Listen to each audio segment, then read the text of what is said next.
Many assignments in this course will require you to perform a mathematical calculation involving some type of unit. Before we begin, pause the video and download the unit conversion chart from our Moodle course page. You will need to have these unit conversions handy to complete questions throughout this video, as well as for MyMathLab assignments and the midterm.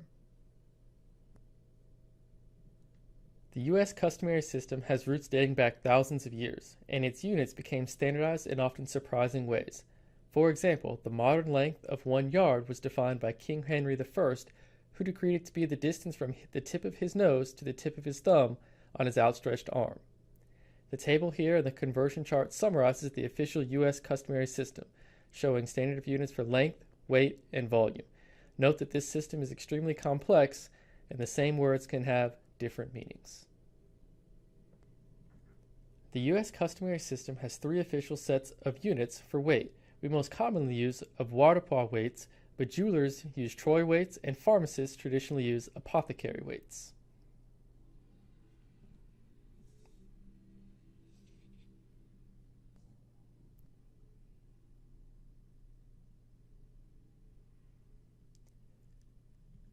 Notice the basic unit of weight in all 3 sets is the grain, an ancient unit originally based on the weight of a typical grain of wheat.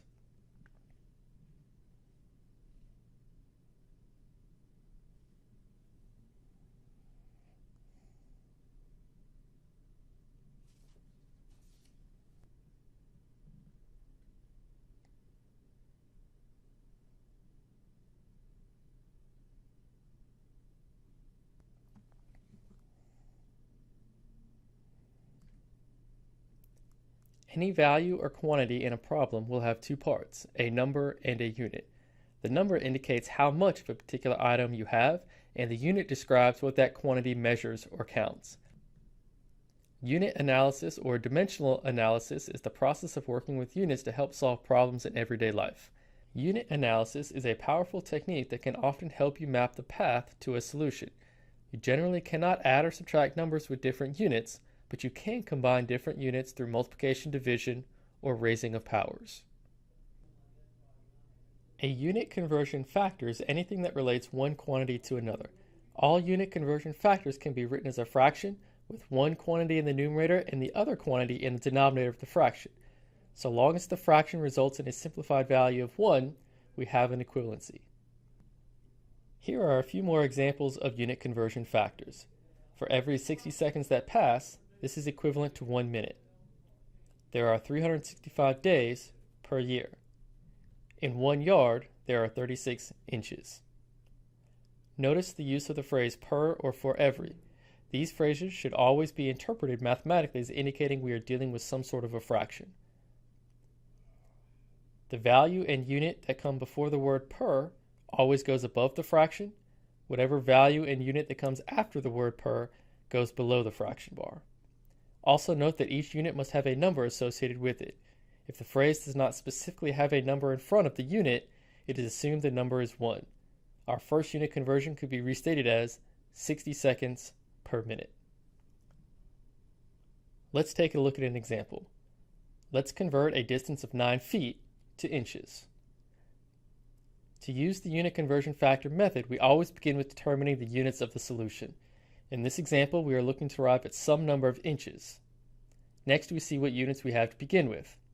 If there is only 1 unit to begin with, that unit appears in the numerator of our fraction with the denominator of 1.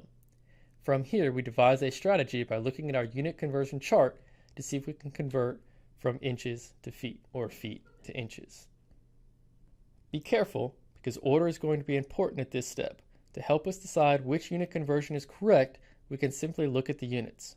Recall a basic premise of division is that anything divided by itself is 1. This holds true for units. If the same unit appears both above and below the fraction bar, it cancels. So which unit conversion do we want? 1 foot is equivalent to 12 inches. By taking a look at the units, they do not cancel. Instead, we want to use 12 inches is equivalent to 1 foot. Taking a look at the units, we notice that we have feet in both the numerator and the denominator, thus canceling out. Remember how we multiply fractions? We multiply straight across. Numerator times numerator, denominator times denominator. We see that our units of feet cancel out. Units of inches are the only thing that remain, and therefore we know that our unit conversion factor is correct.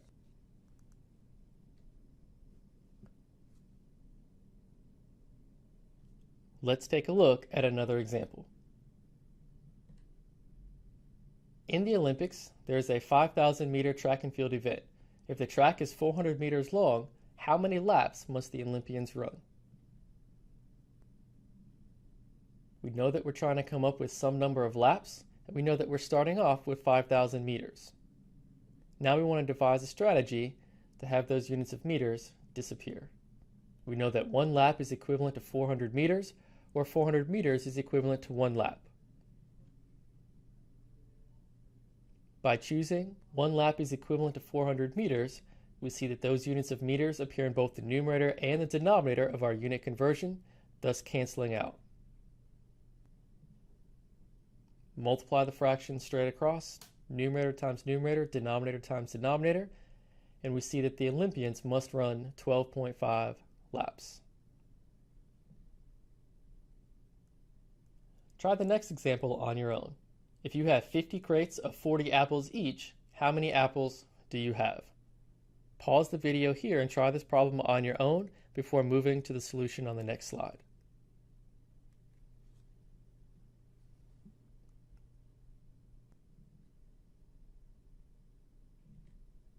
Okay, we know we're looking for the total number of apples, and we know that we've begun with 50 crates. In one crate there are 40 apples, or there are 40 apples for every one crate. We choose the unit conversion that there are 40 apples for every one crate, so that our units of crates appear in both the numerator and the denominator, thus canceling out. Multiply the fractions straight across, numerator times numerator, denominator times denominator, and we see that we have 2,000 apples. Officially, all countries have either fully adopted or legally sanctioned the International System of Units, which is the modern form of the metric system. This is why on many products you will find both the U.S. customary units along with the metric equivalent. Take a look at your next bottled water or soda can. So why are there two systems of measurement? In order to answer this, we need a brief history lesson. The story begins with our roots as a British colony. Even though we won our independence, we still utilized the British imperial system of measurement, which included the foot, yard, mile, fathom, nautical mile, acre, fluid ounce, pint, quart, and gallon, all of which we still see today. Even in the Constitution, Article 1, Section 8 states that Congress shall have the power to coin money and fix the standards of weights and measures. By 1821, all units being used in America were sufficiently uniform, so it was decided there was no need to change. In 1866, an act of Congress made it lawful for the first time to employ the metric system. However, the metric system still did not catch on. It wasn't until the mid-1970s, due to globalization, that American companies recognized the need for including metric units on their products that were being sold and shipped across the world. Congress passed amendments to the Metric Conversion Act in 1988, designating the metric system as the preferred system of weights and measures for United States trade and commerce, and requiring federal agencies to use the metric system of measurement in its procurements, grants, and other business-related activities by the end of 1992.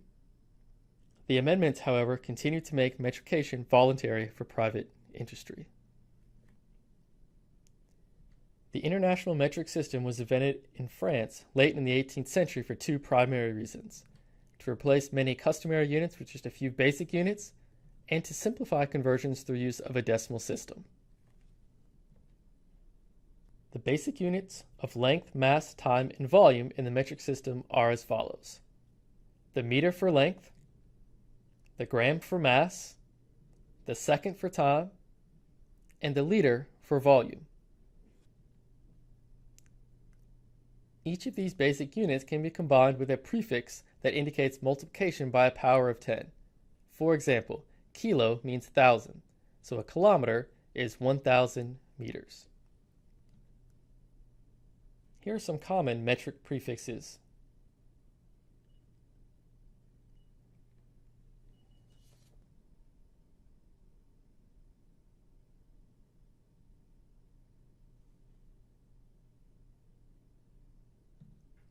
Let's take a look at an example. Let's convert 2,759 centimeters to meters. We can use the same unit conversion method to convert between metric units.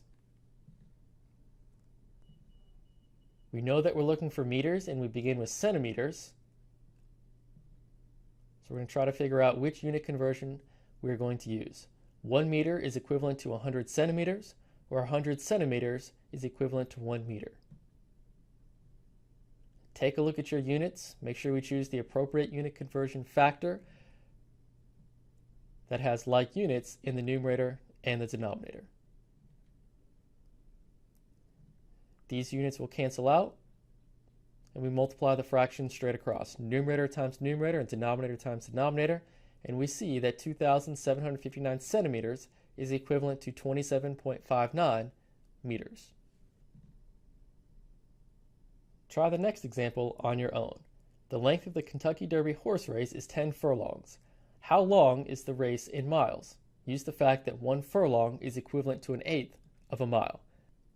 Pause the video here before moving on to the solution on the next slide.